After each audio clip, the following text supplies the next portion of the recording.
And good afternoon, Utah. Hope that you're having a terrific Tuesday so far. Here's what it currently looks like at BYU down in Provo, where we have partly cloudy skies above.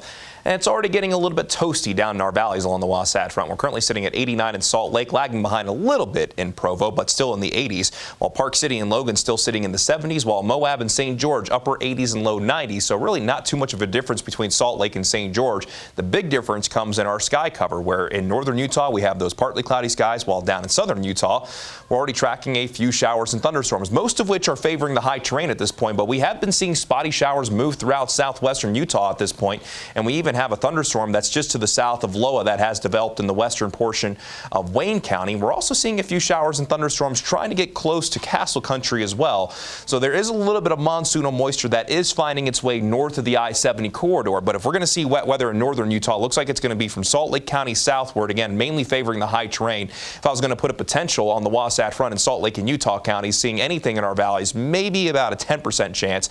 But overall, the best chance for wet weather today will be in the southern two-thirds of the state, with kind of that bullseye today being between Cedar City, Beaver, and over towards Escalante. But not only could we see showers and thunderstorms in southern Utah, thunderstorms will also be capable of producing heavy rain. Most of southern Utah today is included within a marginal risk of excessive rainfall that could result in flash flooding. So it's a low-end risk, but it is a risk nonetheless.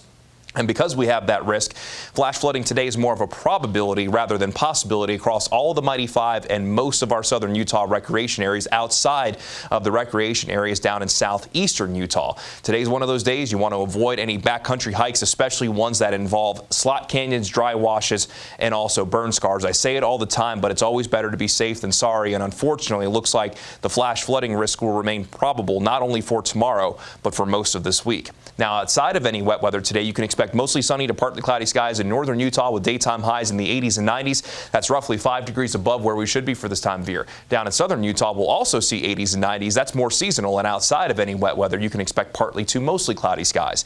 Let's go ahead and begin the futurecast, and I'll go ahead and stop this at 3 o'clock this afternoon. And that best chance for wet weather through the early afternoon will still favor the high terrain. Then we'll have a better chance of seeing showers and thunderstorms in those lower elevations throughout the late afternoon into the early stretches of the evening before things begin to calm down as we go into tonight. With the loss of the daytime heating, we lose that instability. With that being said, though, a few stray showers and thunderstorms can't be completely ruled out during the overnight.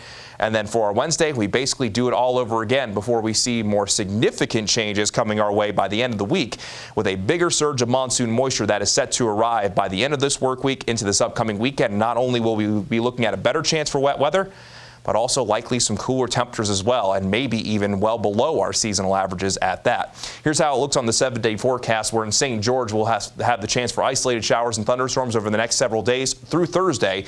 That daytime high in St. George will be right around 100 degrees. As we start to see that bigger surge of monsoon moisture, those temperatures will start to ease down with scattered showers and thunderstorms on Sunday and Monday. Daytime highs in St. George could be well into the 80s. Then along the Wasatch Front, just a slight chance for today, mainly Salt Lake southward.